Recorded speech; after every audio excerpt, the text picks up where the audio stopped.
On s'est, encore, trompé au sujet de la Haine-Va? Paul Magnette est en opération séduction en Flandre. Il a mené un tour de consultation pour tenter de former un nouveau gouvernement. Il laisse désormais entendre qu'il est possible de gouverner avec la Haine-Va. Surtout ne parlez pas d'un 180 degrés. Paul Magnette le disait encore récemment dans une interview au Soir, la position des socialistes est très claire et n'a pas changé, dit-il. C'est d'abord une question de programme. Si la Haine-Va accepte un impôt sur les grandes fortunes et veut investir dans les services publics, alors on pourra difficilement le refuser. Et Paul Magnette ajoute à la VRT qu'il veut même bien être Premier ministre. Pourtant, la position des socialistes n'a jamais été claire. Enfin, parfois elle était claire, puis elle ne l'était plus. Durant la campagne et l'année passée, l'exclusive était claire, le PS ne gouvernera pas avec la Haine-Va. Puis le 13 juin, Elio Di Rupo vient chez Thomas Gadisseux sur Matin Première et annonce que si la Haine-Va abandonne l'institutionnel, on est dans un autre univers. La porte est donc ouverte, l'exclusive est donc tombée. Mais finalement non, on avait bien compris. Le soir même, Paul Magnette vient corriger le tir à jeudi en prime. Il réaffirme avec force l'exclusive du PS. Le PS ne gouvernera pas avec la Haine-Va et ne négociera même pas avec les nationalistes. Mais la position des socialistes va évoluer durant l'été. Cette exclusive complète plonge la formation du gouvernement dans la crise. Et le palais demande au PS d'au moins essayer de négocier. Le PS accepte et change donc son discours et opte pour une exclusive 2.0. Le PS veut bien négocier, mais pas gouverner avec les nationalistes. Paul Magnette écope d'une mission d'information, il échoue à former un gouvernement sans la Haine-Va. En décembre, Rudy Demotte est envoyé sur les plateaux pour marteler l'exclusive 2.0. PS Haine-Va, ça ne marchera jamais. Paul Magnette va quand même négocier encore avec la Haine-Va. Pour la Flandre, c'est le signal qu'il y croit au moins un peu alors. Pourtant à la mi-février, il en a marre. PS et Haine-Va, c'est impossible, ça ne marchera jamais, dit-il au micro de RTL TV. Mais vient le coronavirus. Alors qu'il ne fait plus de doute que la Belgique va être durement frappée par l'épidémie, Paul Magnette tente de former dans l'urgence un gouvernement avec Bart De Wever. Mais le bureau du PS croyait avoir compris que c'était impossible. Il recale Paul Magnette. Les partis flamands sont furieux. Eux aussi pensaient avoir bien compris. Ils pensent qu'un président de parti qui n'arrête pas de négocier avec la Haine-Va, c'est qu'il pense que ça peut quand même marcher. Même sur un malentendu. Désormais le PS ne répète plus son exclusive dans les médias. Et pourtant Paul Magnette dit que rien n'a changé. C'est donc nous, les francophones, qui avons mal compris? C'est peut-être juste une opération de communication visant à redorer l'image du PS, accusé de partout de bloquer la formation d'un gouvernement avec son exclusive? C'est possible. En tout cas maintenant, personne n'y comprend plus rien. Sauf qu'on comprend que l'exclusive du PS est très fragile. Car pour son malheur, le PS est en position de force.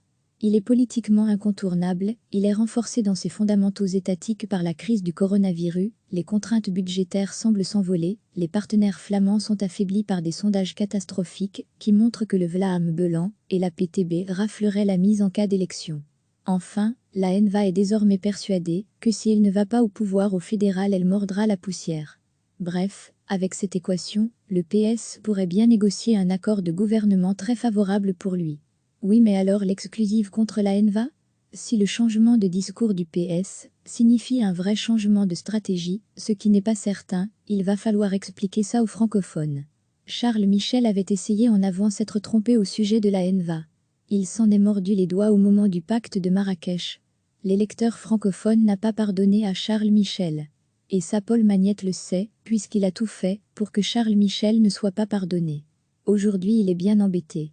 Car il risque bien de devoir faire comme Charles Michel. Dire qu'il s'est trompé au sujet de la Haine-Va. Et comme pour Charles Michel, tout le monde risque de comprendre que c'est le citoyen qui a été trompé. Paul Magnette est en opération séduction en Flandre. Il a mené un tour de consultation pour tenter de former un nouveau gouvernement. Il laisse désormais entendre qu'il est possible de gouverner avec la Haine-Va. Surtout ne parlez pas d'un 180 degrés. Paul Magnette le disait encore récemment dans une interview au Soir, la position des socialistes est très claire et n'a pas changé, dit-il. C'est d'abord une question de programme. Si la Haine-Va accepte un impôt sur les grandes fortunes et veut investir dans les services publics, alors on pourra difficilement le refuser. Et Paul Magnette ajoute à la VRT qu'il veut même bien être Premier ministre. Pourtant, La position des socialistes n'a jamais été claire. Enfin parfois elle était claire, puis elle ne l'était plus. Durant la campagne et l'année passée, l'exclusive était claire, le PS ne gouvernera pas avec la NVA. Puis le 13 juin, Elio Di Rupo vient chez Thomas Gadisseux sur Matin Première et annonce que si la NVA abandonne l'institutionnel, on est dans un autre univers. La porte est donc ouverte, l'exclusive est donc tombée. Mais finalement non, on avait bien compris. Le soir même Paul Magnette vient corriger le tir à jeudi en prime.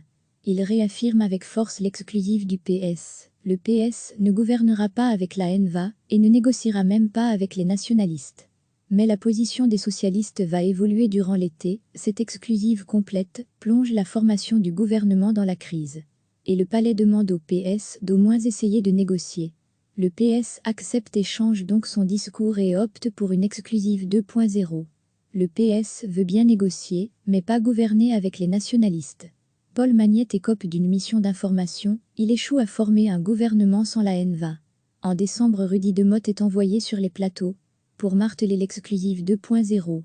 PS NVA ça ne marchera jamais.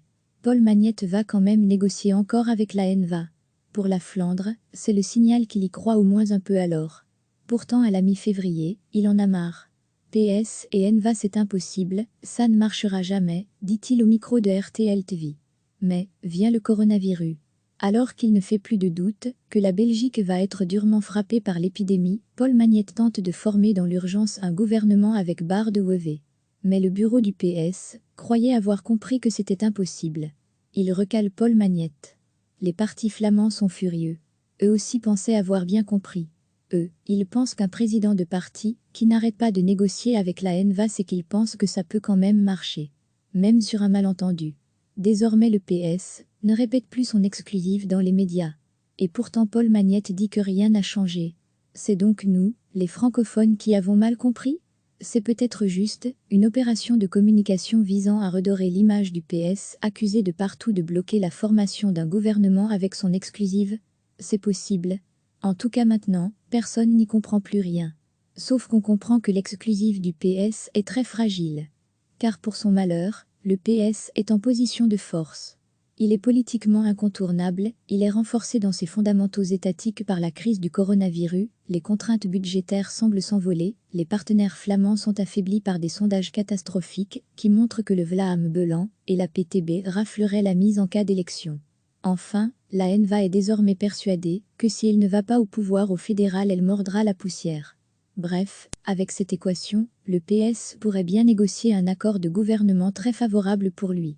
Oui mais alors l'exclusive contre la NVA ? Si le changement de discours du PS signifie un vrai changement de stratégie, ce qui n'est pas certain, il va falloir expliquer ça aux francophones.